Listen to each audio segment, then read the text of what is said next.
my paragraph. The instructor has requested.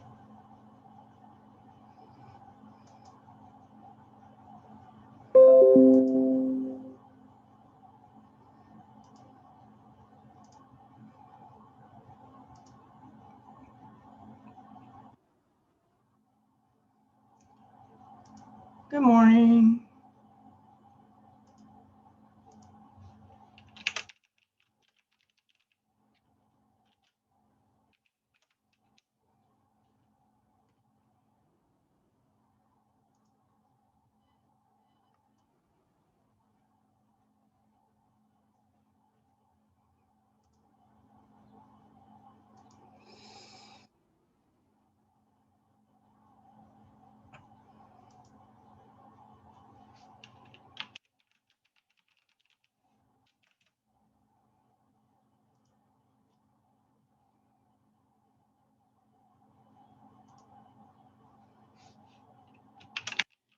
Today we're going to talk about more methods for handling quotations and formatting them for MLA, specifically block quotations.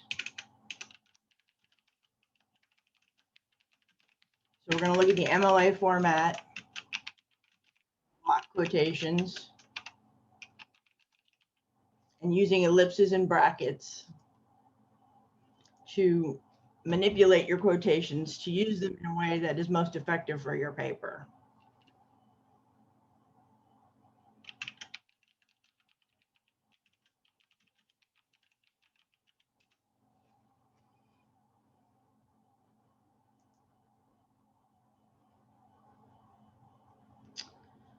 Okay.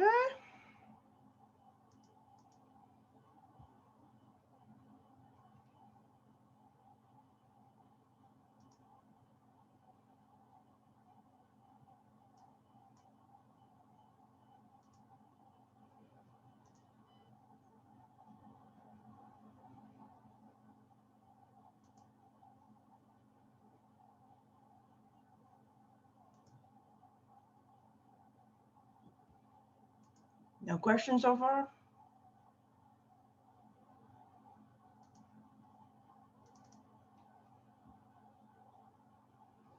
Okay. Everybody see the screen all right?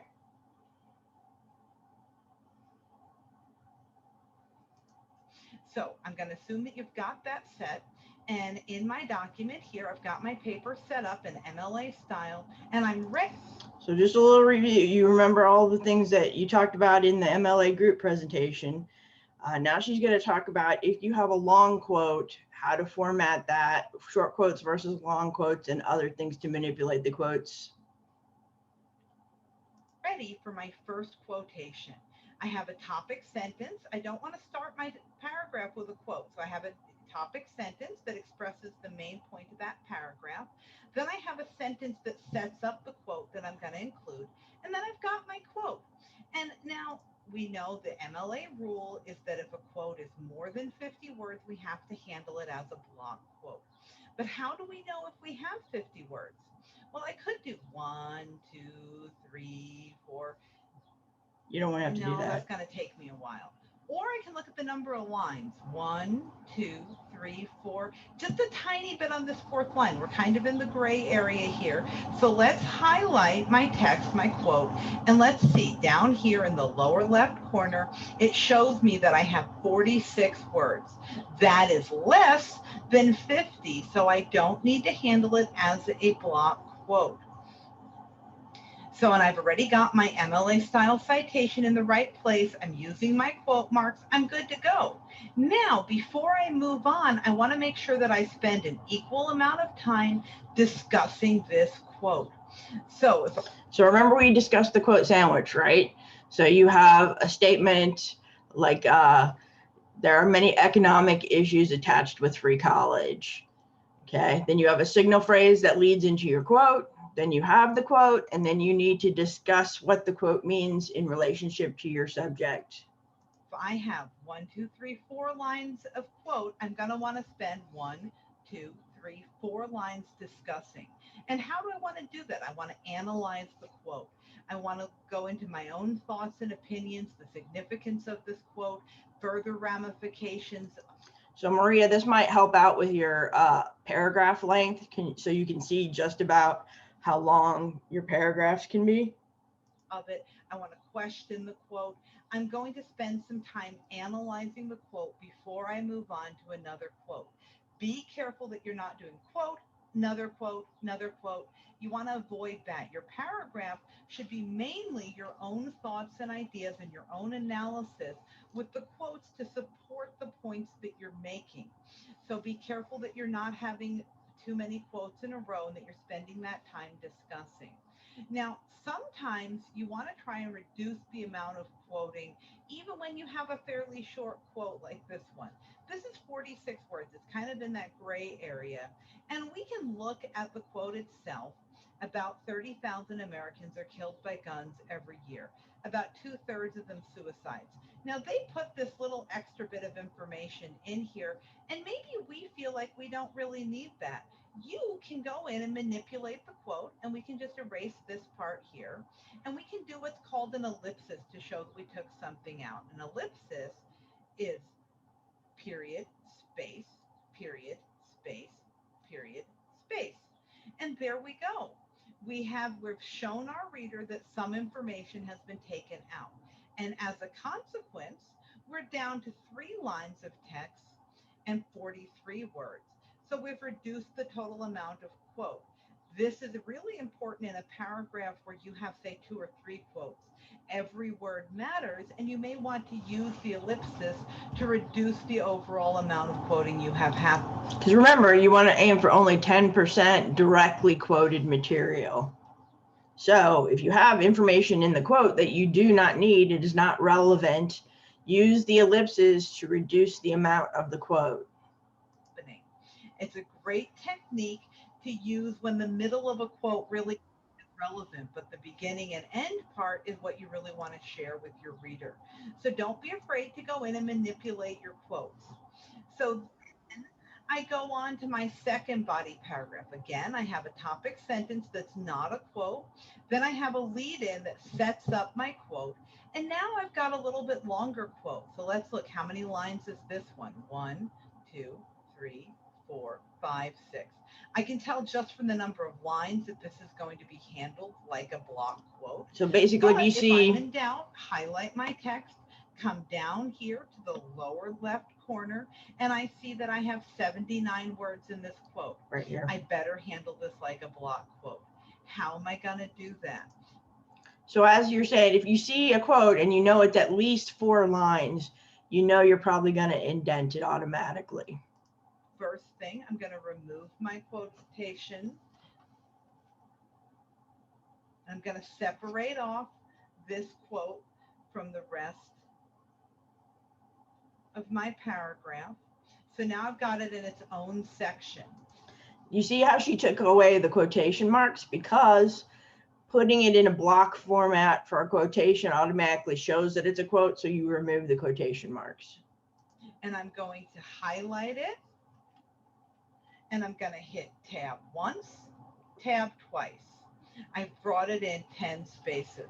Another way to look and see is it at that 1-inch mark from my margin?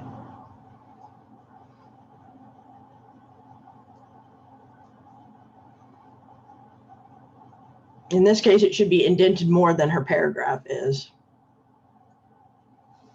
Okay, so what just happened was I noticed that with my block quote that I was showing up even with 2 tabs that I was in line with that paragraph indent. So I knew that something was wrong. So what I did to troubleshoot my problem was I highlighted all of my text and I went in and I went to paragraph right here. And I checked to make sure that my special, my first line indent was set to 0.5. And that was the problem, was that my tab wasn't set correctly. So I'm just going to go to OK. And now it indented the first line of my quote, and I'm just going to remove that. Now I'm going to highlight my quote, and I'm going to hit tab once, tab twice. See how that got it to the right indent to further our paragraph indent, that's what you want. You want it indented 10 spaces or 2 tabs. If 2 tabs isn't getting you far enough over, chances are that your document isn't set up in correct MLA style or that something's wonky with your word formatting. So I know. Okay, so as you can see, she's removed the quotations, right? Also, the period normally goes right here, right outside the closing parentheses. But since we have set it off from the rest of the paper and it's by itself, in this case, the punctuation will go after the last word in the sentence, and you will have nothing after the closing parentheses. This is only for block quotes. For all other short quotes, you would normally have the period right here instead of over here. Notice that I fixed it. Now my block quote is looking correct. I've got a period at the end of my citation. Then I have my source. That's the little bit different part with the block quote is that you have the period at the end of the quotation, then your blocks, then your quote for your citation for your block quote.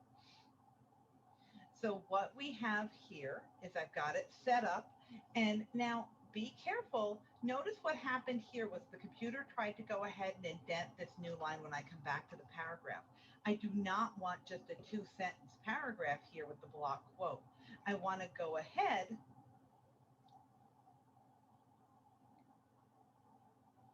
So what I've done is I've made sure that this line is in line with my margin, not indented because it's continuing part of this paragraph. I can't move on to a new paragraph until I've discussed this block quote. Don't end paragraphs with block quotes. You need to spend an equal amount of time discussing this long quote. And this long quote was like 6 lines of text. So I want a good 4 to 5 lines discussing this quote before I move on, because your paragraph should be 5 to 7 sentences. And that is not counting the block quote. The block quote, you don't just want a 2 sentences and then your block quote. The block quote doesn't count for the total length of paragraph. So again, this is the block quote. This is my setup. And then this is my discussion. I don't want to have a block quote, single sentence, and then going right into another block quote. Now, the thing I wish she had here is that typically when you have a signal phrase leading into a block quote, this mark here would not be a period, it would be a colon. And then it would introduce the block quote as a unit by itself. So typically you'll introduce a block quote with a colon. In a given paper, in your average 4 to 5 page research paper, you're going to have a lot of quotations, but you want to minimize the amount of block quoting that you're doing. In that average research paper, you might have 1 or 2 block quotes. You're not going to have a block quote in every single paragraph, and you're certainly not going to have a block quote in every page even, because that's going to be that you're using too much of the source and not enough of your own discussion. So again, in a 4 to 5 page research paper, maybe 1, maybe 2, possibly, but you're not going to have that many blocks. Yours is longer, so it might be 3. Be like example number 1, the shorter quote that happens within the body of your paragraph. These block quotes are going to be special. They're kind of like hot pepper, and a little bit adds interest and spice to your paper. Too much just ruins your paper. So be careful, use them sparingly. So what if I say, you know what, I just had a big block quote, and I don't know if I want 2 paragraphs back to back with a block quote, but this is really important information. How could I reduce the size of this quotation to still keep it within the body of my paragraph? Well, I've got to get it under 50 words, right? So getting it back set up into the body of my paragraph. Now I'm going to look at, I'm going to see what information I could remove using those ellipses to show that I removed something. One major loophole is the failure to require background checks for private sales of firearms, which account for some 40% of all sales. making it difficult to prevent illegal gun trafficking and keep guns from falling into the hands of felons, minors, the mentally ill, or individuals under restraining orders in domestic violence cases. Also, Congress allowed a 1994 ban on the sale of certain types of assault rifles and high-capacity gun magazines to expire in 2004. Maybe what I really care about are these statistics, and this middle part here, which discusses the difficulties, maybe that's something I want to include in my analysis. And I'm going to discuss that in my own words using paraphrase. I'm going to discuss each of those points in depth in my analysis, and I don't really need them here in my quotation. That's a strategy that I can totally use. So I'm just going to delete that. And I'm just going to do my ellipses again. Period, space, period, space, period. Now I know, now my reader knows that I took something out. Now let's look and see, did I get under 50 words? 51. What, is there a little bit extra thing that I could remove here? You can have more than one ellipsis in a given quote. That's totally fine. Does when it expire really matter to my particular research paper? It might to yours, but not to mine. So I'm going to take it out, and I'm going to do another ellipses here.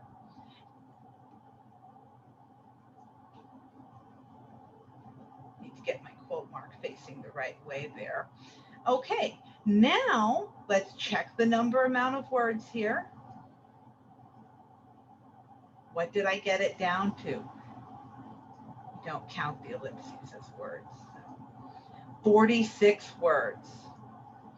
That means that I don't need to do a block quote. So I've reduced the amount of quote using 2 ellipses. And now in my discussion, I'm going to discuss some of that information that I eliminated. And I'm going to put it in my own words, not just changing a word or two, but in fact, I'm going to go in depth on each of those points. If I'm paraphrasing, I probably am going to want to go ahead and still cite you.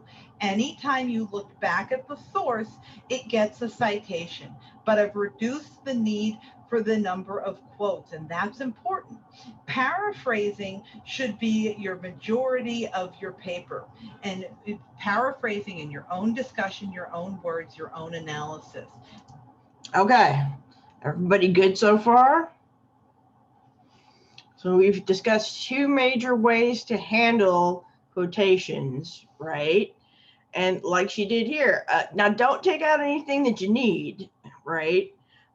Just for the sake of taking it out. If you still need the information, go ahead and use the block quote.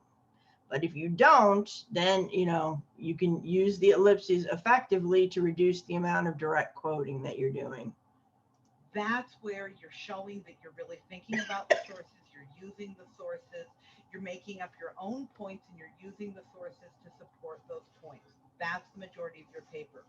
Actual quoting, you want to try and keep at around, 30% of your paper, maybe 40% of your paper, not very much though. A good research paper can be 20% quotes, and that's totally fine as long as you're citing every bit of information. Remember that citation is not just limited to quotations. So if I have a nice paraphrase here and I have some information in this sentence and some information in this sentence from my source,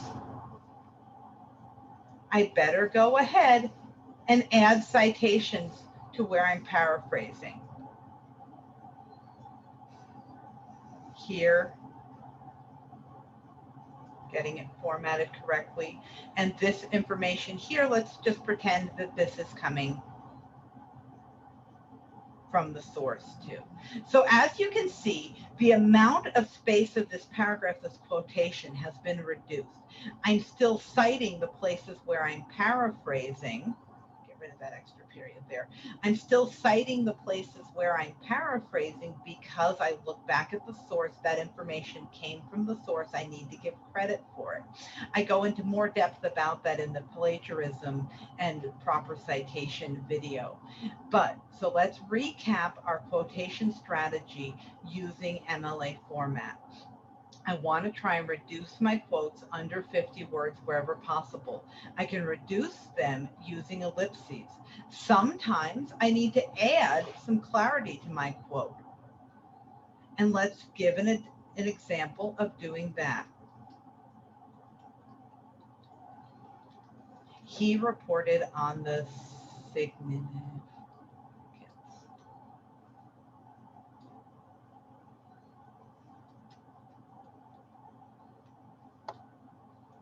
Always having citation with my quote. Now, the he is ambiguous, and maybe in reading the article, I know who the person was, and I need to tell my reader that. So I have bracket, Mr. Jones, bracket, space. So I've removed he and I've added my own words to add clarity.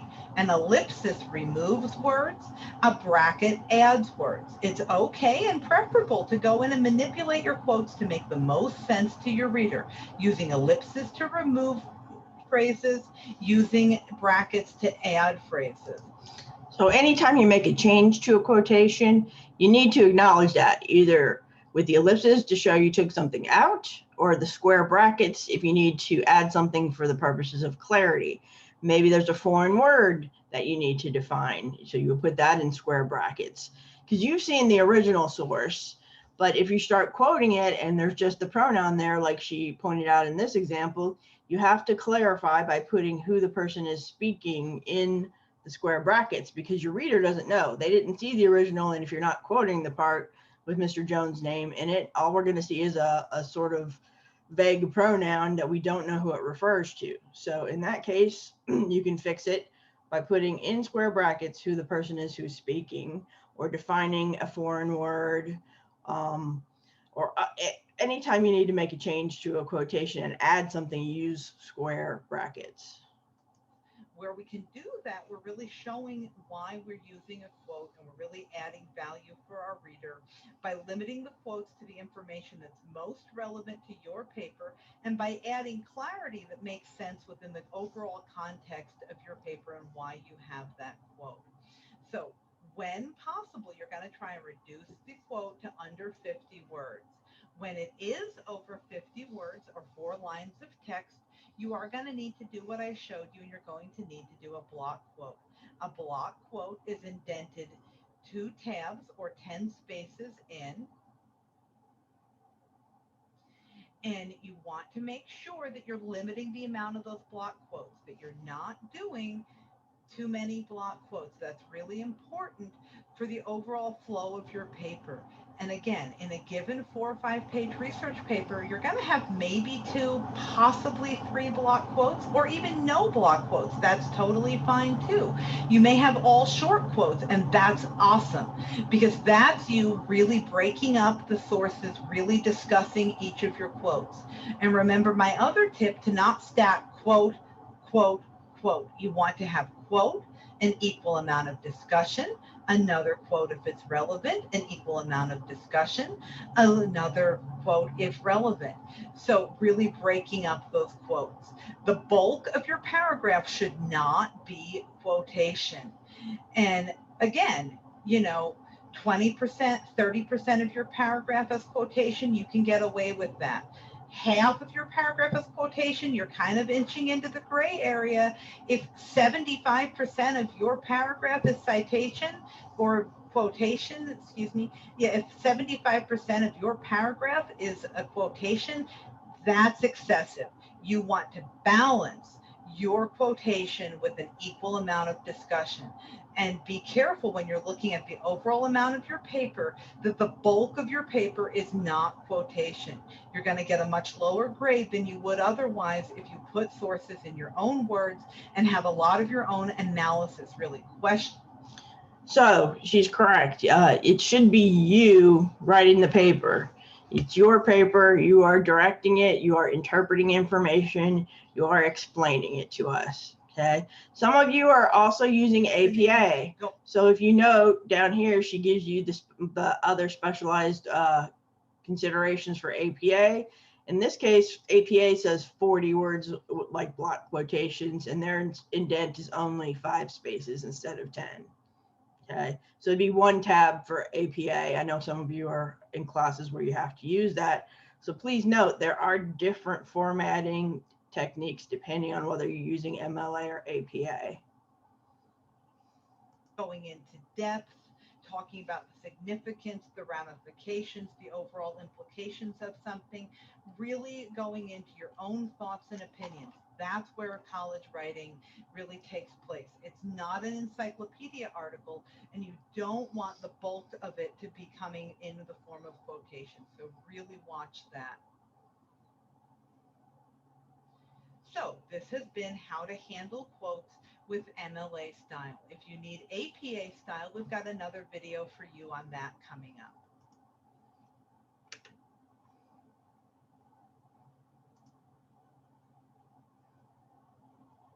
Okay. Questions about that so far?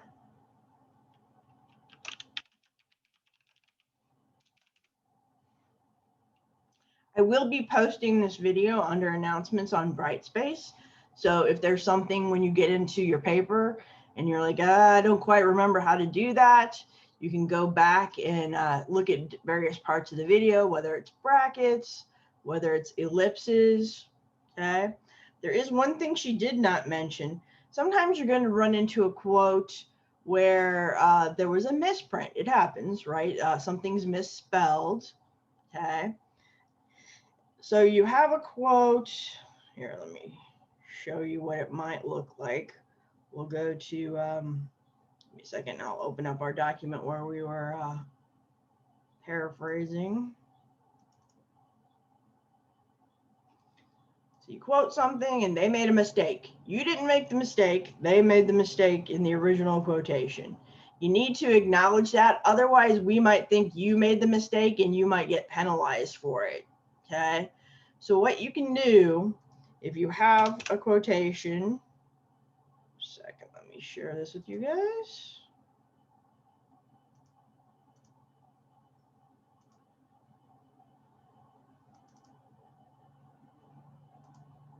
So you have a quotation and they misspelled a word, you know.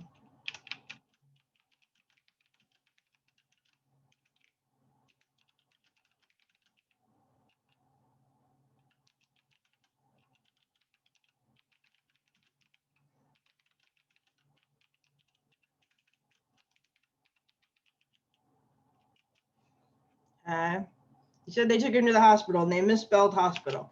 So what you would do in that case is there's a little Latin word called sick. You take your square brackets, right? Because anytime you make a change to a quotation, you have to show that you've done that. So you have your bracket and then you put sick and then you close the bracket. And what that means is basically was as I found it. Okay, it means it was messed up when you got there. You didn't do it. You didn't misspell it or alter the quotation. Okay, so this is more rare, but it does happen, especially when you're quoting someone who might be speaking and they're using the verb incorrectly. So just note, you just want to make sure that you acknowledge if the original quote has an error by putting sick in there right after the error so that you don't get in trouble for it. Okay.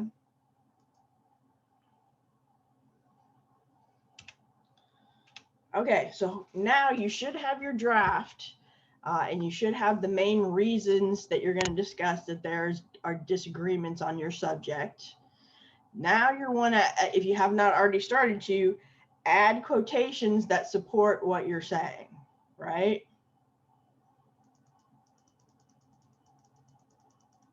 Make sure you can see this. So this is the little Latin word that means basically as I found it.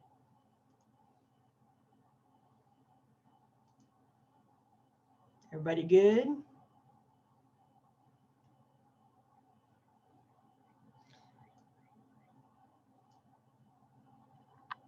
So just like she was saying in the video, I highlighted that and then I can go down here and see how many words. That's 14 words, right? So if I'm trying to figure out if a quote is long enough, 50 words, but generally, if you know if it's 4 typed lines or more, you're going to be indenting it. Okay.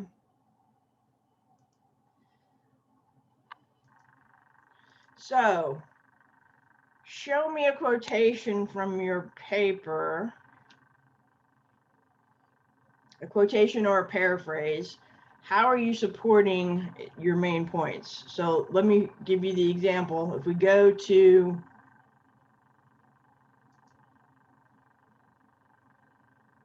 the assignment, I'll give you a hypothetical here. Hold on a sec. Now that you've got the basic framework and you've told us what the issues are, you're going to use quotes to further show the controversy, right?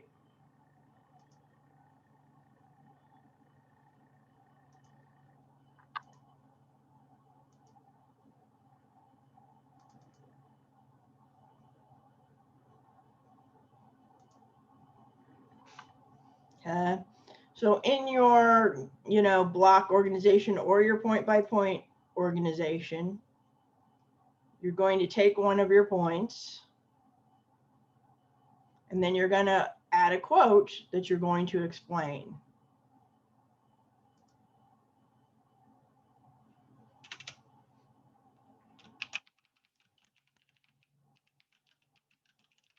Free college is controversial because of the economic. Well, let's just talk about, I think Biden's proposing, President Biden is proposing eliminating, I think the current number is $50,000 of student debt. Are you guys interested? Do you have debt?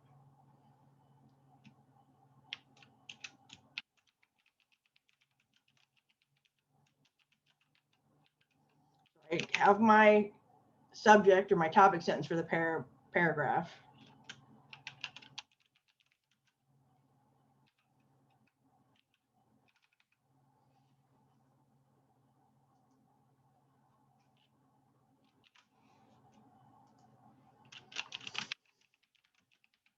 Now, principally, one of the reasons he's doing this, which we would explain, is in order to stimulate the economy, because many people have significant amounts of money monthly going to their student debt, right? So maybe I want to find an article.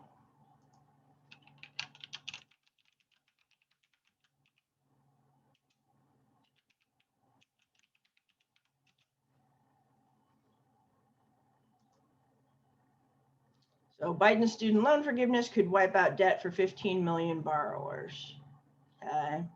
I think originally some people are talking about 10,000, some are talking about 50,000. They haven't really settled on where, so maybe I want to use this great statistic on how many people, right, would be helped by this. So I take this quote.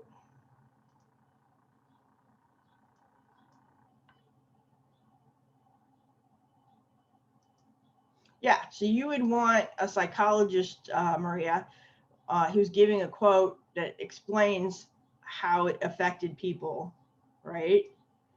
So I'm going to drop this quote in here, and this is a quotation, so I need to put some quotation marks around it, right?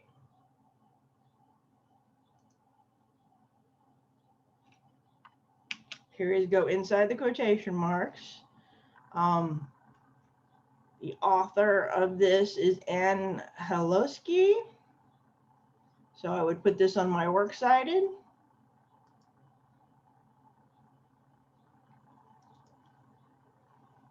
Let's see how long the quote is. It's less than 4 lines, so I'm probably good. But like she said, you can check. If I highlight it, it is 40 words, so I'm good. I'm underneath, right? Underneath. So in this case, I'll take the period here. I'll add the author's name. I gotta check and see how to spell it. Helhosky?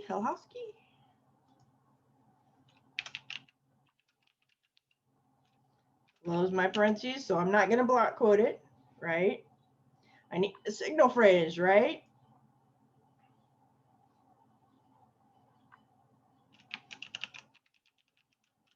according to proponents, eliminating student loans could help a significant amount of borrowers, a significant number of borrowers. In this case, I can use the colon because, hold on, let me move this over a little bit. There we go. Because this is going to be full sentences by itself instead of running into this, instead of my signal phrase being part of the sentence, my signal phrase is introducing several sentences that can stand by themselves. So in this case, I'm going to use a colon to introduce the quote. Okay. So according to proponents, eliminating student loans could help a significant number of borrowers. Broad student loan forgiveness could affect 45.3 million borrowers with federal loan debt who owe a total of $1.5 trillion to the government.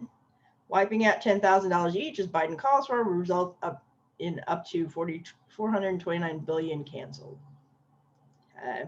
But people are like, hey, well, I went to school, I took out loans, and I paid off my loans. Why should, you might have to explain why it would benefit them if the economy is stimulated, even if their student loan debt wasn't forgiven.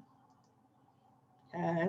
So then I would spend an equal amount of time, right, discussing what this means. Okay. So essentially, many people would be relieved of current loan payments.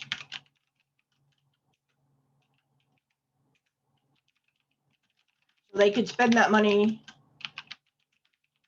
on stimulating the economy.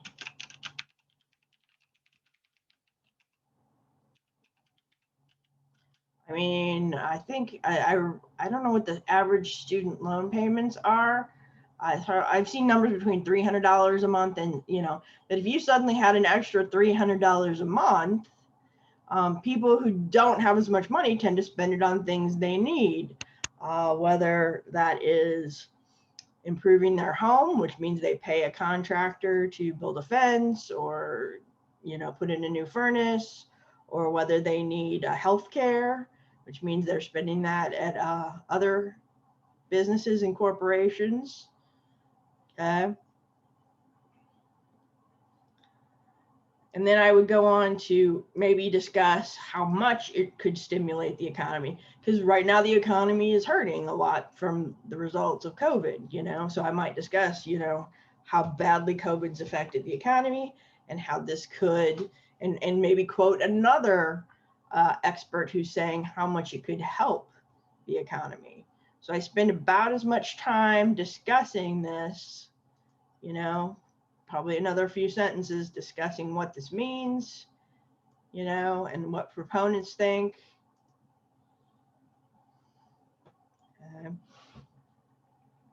And why they believe it's beneficial to the economy. Maybe I need to go back to my source and read more about it. So here's another guy. Here's how they're introducing their quote, right? Seth Frotman, Executive Director of Student Borrower Protection Center, says removing the student loans albatross around their financial lives could mean the difference for consumers who aspire to buy a house, save for retirement, or start a business. So I could add this as a paraphrase after the quote in order to further discuss some of the things people could do with the money that would stimulate the economy. Okay. Especially since a lot of people lost their jobs and are having, they're struggling to pay those monthly payments. 15 million borrowers would have their debt eliminated. Okay. You owe 10,000 and your payment's 120. So there's lots of great information in here. All right, we're out of time, so I'm going to end this session and open it up for questions. And tomorrow we will continue discussing integrating sources into your paper. All right, I'll either see you tomorrow or I'll see you in the after session.